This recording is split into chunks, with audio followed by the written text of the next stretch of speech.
অনার্সে তো আপনি পরীক্ষা দেন, কয়টা পরীক্ষা দেন? পরীক্ষা দিতে হয় কয়টা? 10টা। তো এই 10টা পরীক্ষার নাম বলতে পারবেন?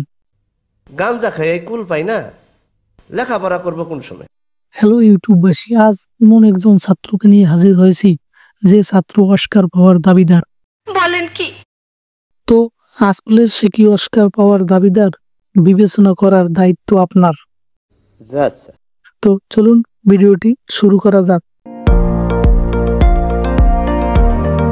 আপনি পড়ালেখা করছেন কতদূর? এই তো আমরা সেকেন্ড ইয়ারে পড়তেছি। খুশি হলাম তোমার কথা শুনে। তো আপনি সায়েন্সে কোন বিষয় নিয়ে পড়াশোনা করছেন? আমি পড়তেছি পদার্থবিজ্ঞান। পদার্থবিজ্ঞানের কথা শুনে ভারতের জনপ্রিয় গৃহিণী শিক্ষার্থীর কথা মনে পড়ে গেল।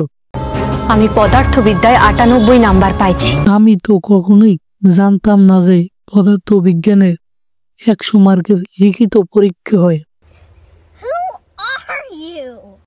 আপনি তো একজন ভালো ছাত্রী ছিলেন, আপনি কেন 98 নাম্বার পেলেন? 2 নাম্বার পাই নাই কেন জানেন?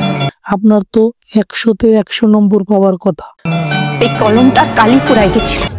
সুটিয়ে লাল করে দেবো। গৃহিণী 98 নম্বর পেলেও ভাইয়ার কি খবর?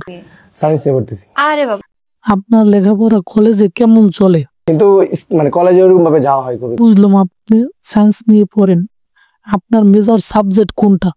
পদার্থবিজ্ঞান। তো বুঝলাম আপনি কলেজে যান আর আসেন। পরীক্ষা কয়টা দিতে হয়? এটা 10টা।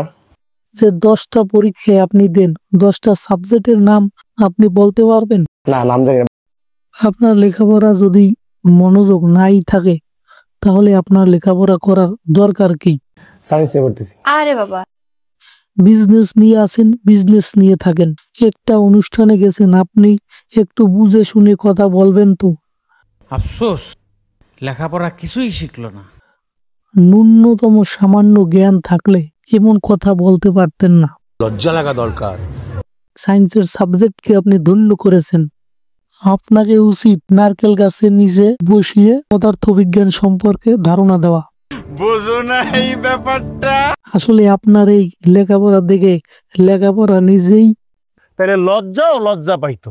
আরেক আবির, ব্যবসা করেন ভালো কথা, কিন্তু যে বিষয়ে আপনার কোনো জ্ঞান নেই সে বিষয় নিয়ে তর্ক না করাই ভালো ছিল। সেই পদার্থবিজ্ঞান নিয়ে আপনি এমন হতবাক করা তথ্য দিয়েছেন যা সত্যিই। তো বন্ধুরা, আজকের ভিডিওটি এই পর্যন্ত। ভিডিওটি ভালো লাগলে চ্যানেলটি সাবস্ক্রাইব করো। ধন্যবাদ।